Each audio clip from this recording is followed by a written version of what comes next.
Eh bien, chers amis, bonsoir et bienvenue à cette émission.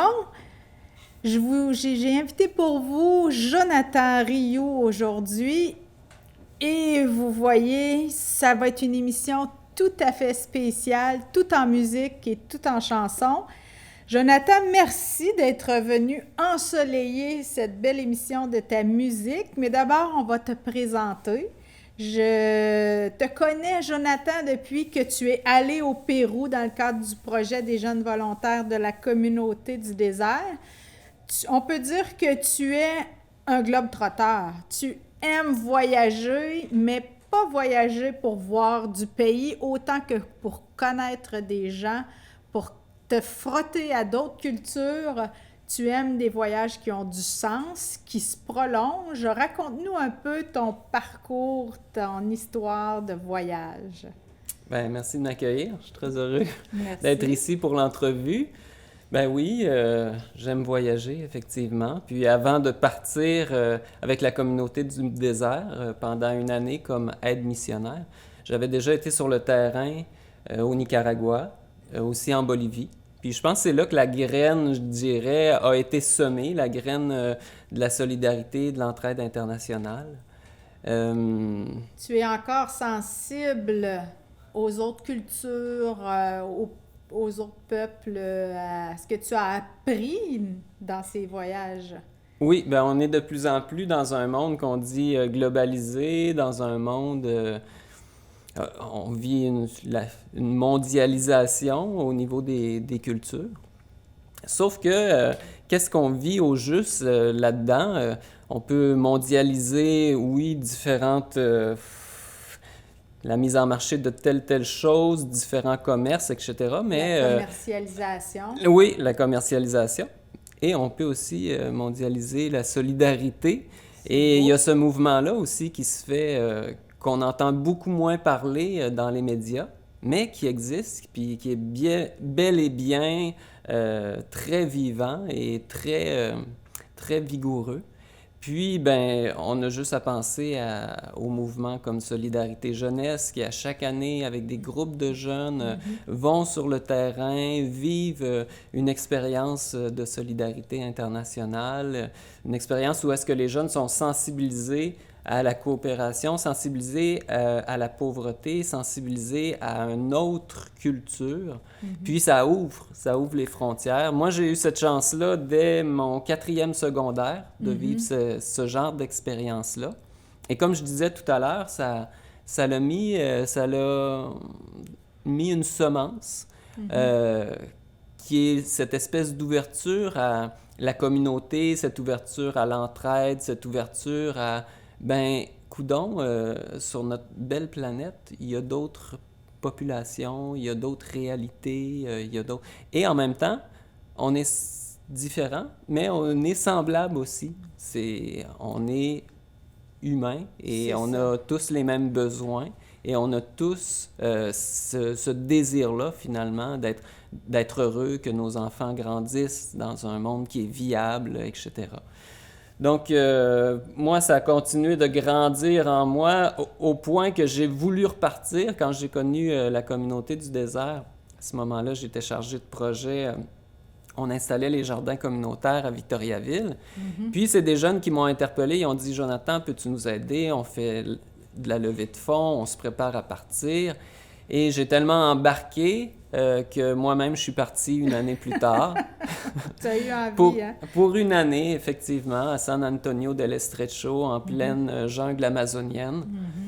Et là, j'ai vécu des expériences très, très fortes au niveau justement, de l'entraide, au niveau aussi de la protection de l'environnement, au niveau de la foi aussi, Mais tu chrétienne. étais déjà sensible à l'environnement, hein? Tu étais déjà très actif au niveau des jardins communautaires. Tu aimais, je me souviens, tu aimais le biologique, Oui. le courant, de la protection de la nature.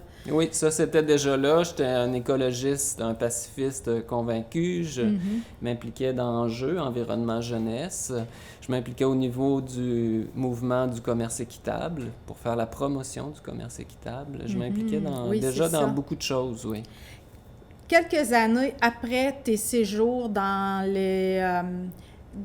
les autres pays, qu'est-ce qui te reste de ces passages-là, de ces immersions culturelles-là? Tu l'as effleuré un peu, j'aimerais que tu précises. Il me reste beaucoup de choses de ces expériences-là. Après, j'ai accompagné des jeunes de la rue en Afrique dans un projet de jardinage communautaire. Puis ensuite, je suis encore reparti. Je dirais, ce qui me reste de plus précieux, là, c'est cette espèce de conscience, puis cette espèce je dirais, d'engagement à faire des choix qui, en tenant compte, autant ici, c'est-tu viable pour nous, économiquement, écologiquement parlant, puis c'est-tu viable pour l'ensemble, si je pense... il y a un mouvement actuellement, on est en pandémie, puis on dit acheter local. Autant c'est viable pour nous que c'est viable pour les autres populations aussi. Donc, il y a comme une compréhension une meilleure compréhension, puis on est invité à devenir des citoyens, je dirais, de la planète, des citoyens planétaires, puis à penser localement, et à penser globalement, puis à agir localement. Oui, c'est ça. Pour aussi penser à des actions qui ont un rayonnement, qui vont toucher et qui vont faire en sorte que notre monde va être viable pour nos enfants, nos petits-enfants, nos arrière-petits-enfants, etc. Tu nous as préparé des mots et de la musique pour nous faire un peu mieux entrer dans ton mystère. Oui. Est-ce que tu as envie de nous présenter ta première oui, je vous ai préparé. Interprétation? C'est ça, c'est une chanson qui est vraiment toute simple, puis je me suis dit, ça serait bien parce que c'est le point de vue justement d'un jeune qui débarque dans un pays étranger, qui s'en va se sensibiliser à la coopération, à l'amitié sans frontières, je dirais, à la solidarité internationale. Puis ça a été écrit par deux amis, Félix et Nicolas. Puis ça s'appelle « Les cœurs barbelés ». Et je trouvais ça très pertinent de l'amener parce que on a un pape très sensible, très sensible à la pauvreté, très sensible aux inégalités, puis qui parle beaucoup, qui a écrit beaucoup, qui pousse beaucoup tout ce qui est la vision sociale de l'Église. Puis je trouvais que ça se rejoignait, mais vraiment bien. On t'écoute, puis on parle du pape François.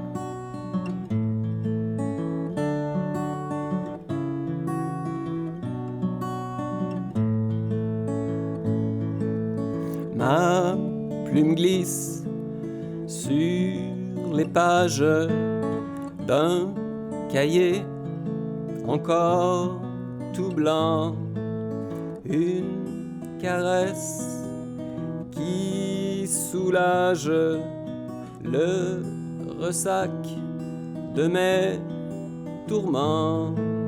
Merde à mes enfantillages qui ressurgissent par moments.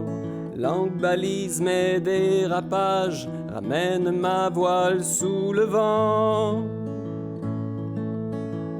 Sur l'océan de la misère, notre radeau n'ose plus voguer. Ces vagues en ce coin de la terre sont toutes les larmes des affligés. Et sur les écueils en colère se fracassent nos cœurs barbelés. Nos cœurs barbelés, nos cœurs barbelés.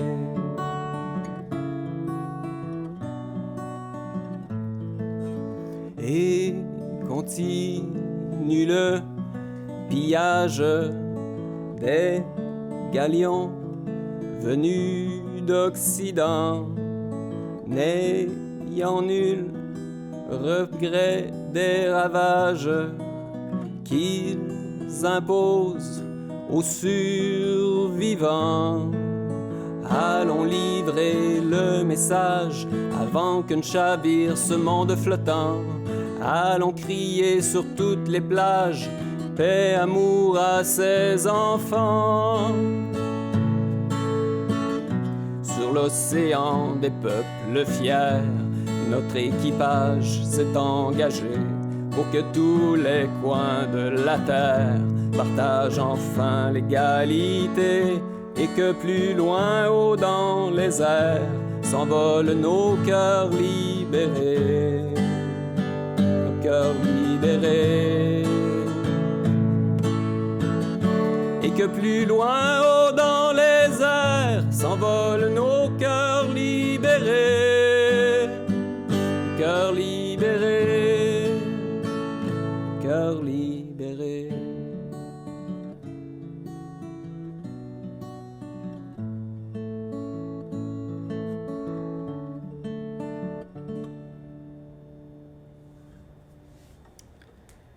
Merci beaucoup, Jonathan. Merci.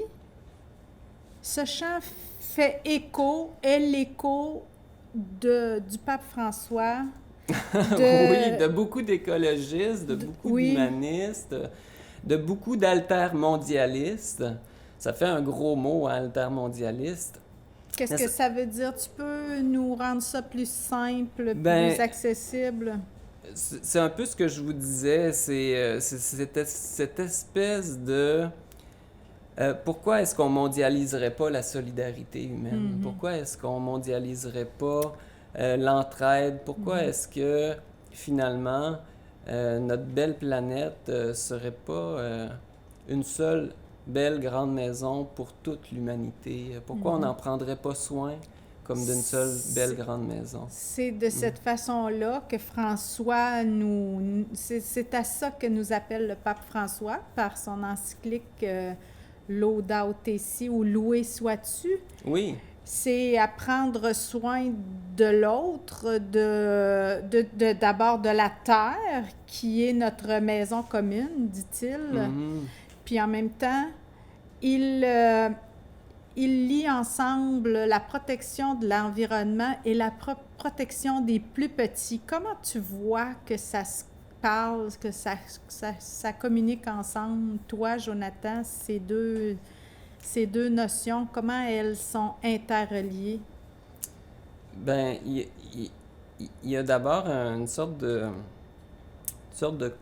constat que justement la planète est un être vivant. Chaque être vivant, chaque personne humaine est en soi est unique et a une valeur unique. Toi, Marie-Josée, il n'y en a pas d'autres sur la planète.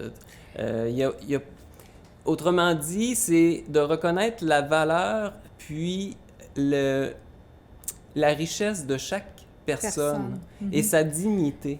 Puis le pape là-dedans, là, le pape François, il n'a pas peur de dénoncer. Comment ça se fait que comme chrétien, les gens ont peur ou... Il le dit, il dit les choses comme dans la chanson, le pillage continue.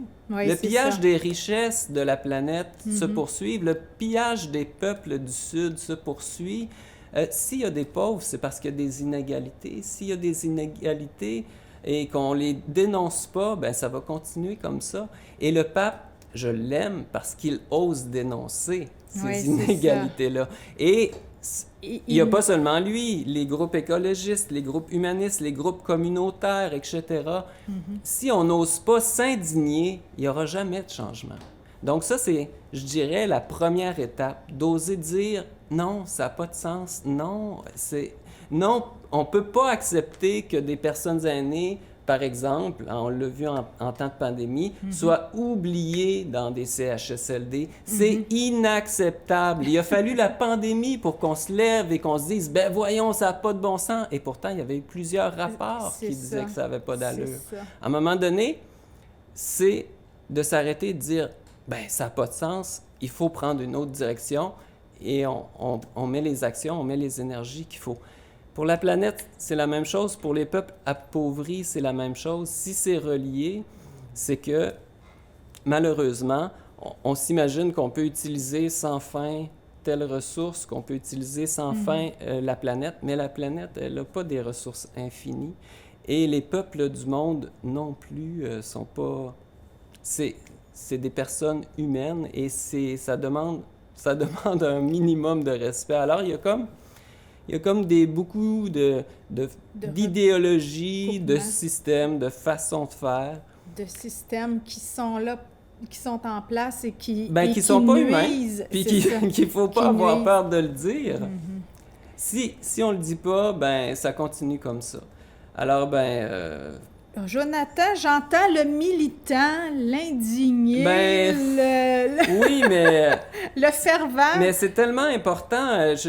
On se rend pas compte à quel point, si on dit rien, finalement, qu'est-ce qu'on encourage? Vers où on va? C'est ça. Le silence complice. Oui, c'est malheureux. C'est malheureux. Ouais. Et je suis pas ici pour brailler parce que la chanson se termine en disant, justement, sur une note d'espoir, c'est possible de se lever et ensemble, justement de travailler à un autre monde. Ouais. Et c'est ce que tu fais, Jonathan. Tu travailles, tu as changé de travail récemment. Et tu as accepté de te voir confier la pastorale sociale au niveau paroissial. Oui. Qu'est-ce que tu as envie de faire? Comment ça t'anime? Comment tu as envie de t'impliquer personnellement dans cet enjeu chrétien?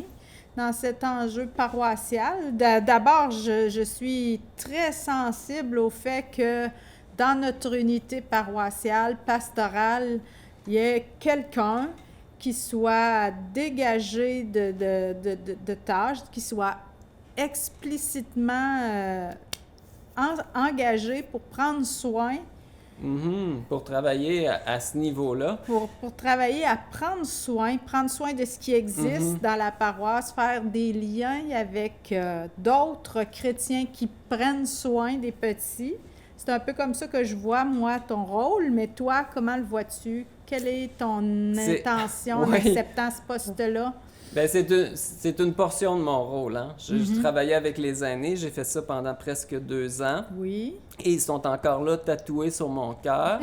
J'ai bien l'intention de continuer de travailler avec eux. C'est une portion parce que je fais aussi la pastorale auprès des adultes. La pastorale sociale, c'est vraiment de voir tout ce qui se fait en termes justement d'entraide et de faire des liens avec la Saint-Vincent-de-Paul qui est très active. Peut-être les gens la connaissent, la Société Saint-Vincent-de-Paul. On a reçu André Genet ici à qui en a parlé. qui nous a présenté l'œuvre de la Saint-Vincent-de-Paul. La pastorale sociale, c'est de faire des liens avec ce qui existe déjà dans notre milieu. C'est pas aussi avoir des yeux pour ce qui manque. C'est favoriser cette... Ce qui peut-être échappe à l'attention de... Parce qu'il y a beaucoup de choses déjà qui se font, mais qui se font sans nécessairement être structurées. Et ça, c'est très beau et ça va se continuer parce que les gens ont cette sensibilité-là et la pandémie aussi a amené ça, je dirais. C'est le beau côté de la pandémie.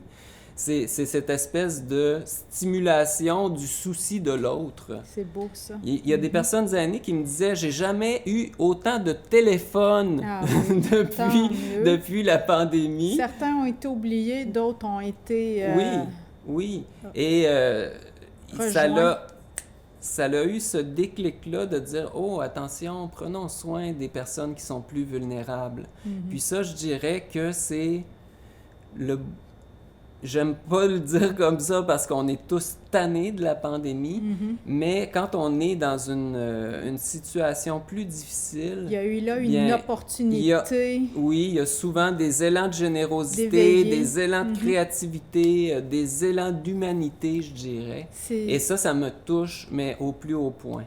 oui, Dans tous vraiment. les conflits, dans toutes les difficultés, il y a des opportunités à saisir. Puis Oui. je pense que là, il y en a aussi avec la pandémie. Ben, c'est même plus qu'une opportunité, c'est simplement C'est un redécouvrir retour. la base, Ouais, le c'est tissu, C'est le tissu de la vie en société, c'est-à-dire tout ce qui fait que on vit ensemble, qu'on est ensemble, autant de en considérant toutes les générations, que ce soit de la petite enfance jusqu'au troisième âge, nous constituons tous à notre façon, nous contribuons à cette vie en société et n'oublions personne. Gérard Marier disait souvent, croire, là, c'est additionner. Croire, c'est, oui, Oui, oui. et c'est tellement simple comme formule, mais Oui. c'est tellement plein de sens, puis c'est tellement à redécouvrir justement, à dire, est-ce que nous sommes dans une société plus inclusive? Et sinon, qu'est-ce qui se passe? Qu'est-ce qui fait qu'on recule? Comment le Faire en devenir? sorte qu'elle le soit plus inclusive? Il me semble que ton rôle aussi, Jonathan, comme agent de pastoral social, c'est pas de mettre ensemble justement toutes les générations. Je pense que dans l'Église, il y a beaucoup il y a peu de mélange de générations. Il n'y a pas beaucoup d'occasions d'être ensemble entre jeunes, enfants, adultes, grands-parents. Il n'y a pas quelque chose là qui peut être de ton ministère, je dirais, de joindre les Oui. générations, d'offrir de plus en plus des opportunités d'être ensemble avec tous Oui. les groupes d'âge. En tout cas, Ben, c'est un souhait que je te formule bien humblement, bien simplement, Oui, ça fait beaucoup de de sens. créer des occasions d'être ensemble. Effectivement. Puis ça rejoint le Fratelli Tutti, le dernier encyclique que le pape François a écrit justement, où est-ce qu'il parle de culture de rencontre. Ah oui, Pour c'est une ça. société plus humaine, allons vers l'autre, que les générations se rencontrent, que les personnes de différents horizons se rencontrent, d'être en relation, de redécouvrir ça. Et oui, d'en créer de ces occasions-là. Et on a hâte que la pandémie s'achève pour que ça oui, soit hein? plus simple d'ailleurs. De se rassembler à nouveau. Oui. C'est ça. Tu avais préparé non pas une, mais deux, Oui, une deuxième deux chanson. interprétations, deux chansons. Alors, présente-nous l'autre chanson que tu voudrais nous offrir. Oui, la deuxième chanson que je vous ai préparée, c'est une chanson toute simple. C'est une chanson qui s'appelle « Éteins la télé Oh, oh, oh! Un instant! Il faut pas éteindre, contrairement. » Non, pas tout de suite. Restez là bien branchés à la TVC-BF, bien entendu.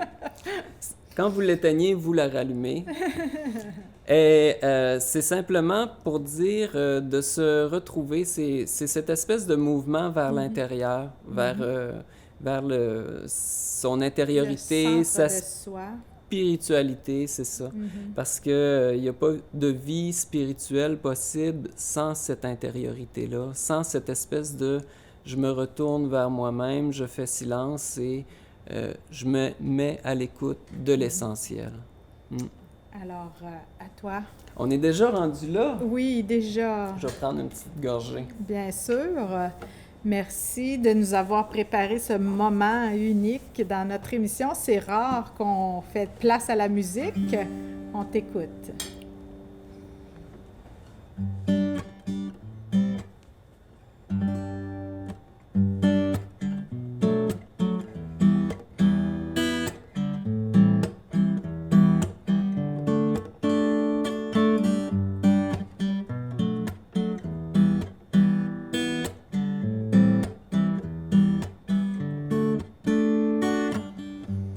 Éteins la télé, viens donc te brancher sur toi. Ferme ton cellulaire, si c'est vide en dedans, c'est que t'espères retrouver le beau, l'air, l'élan, un peu de bon temps. le goût d'exister. C'est si bon de vivre la joie qui enivre. Éteins la radio pour t'écouter sans un mot. Ferme le frigidaire. Si c'est vide en dedans, c'est que t'espères retrouver le beau, l'air, l'élan, un peu de bon temps, le goût d'exister. C'est si bon de vivre la joie qui enivre. Un peu de lumière éclaire ton passage sur terre. Apprends à aimer, donner, demander, accepter, offrir le meilleur, guérir ce qui craint, ce qui pleure. Tu as tant à donner au monde qui s'étouffe, à la vie qui souffre.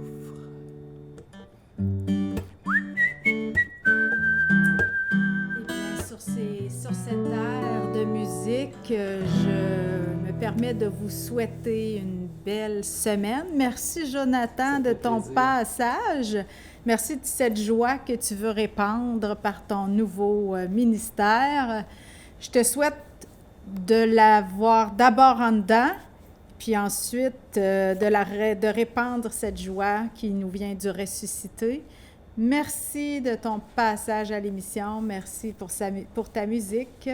Merci pour qui nous l'accueil. a enchantés. À la semaine prochaine, mes amis.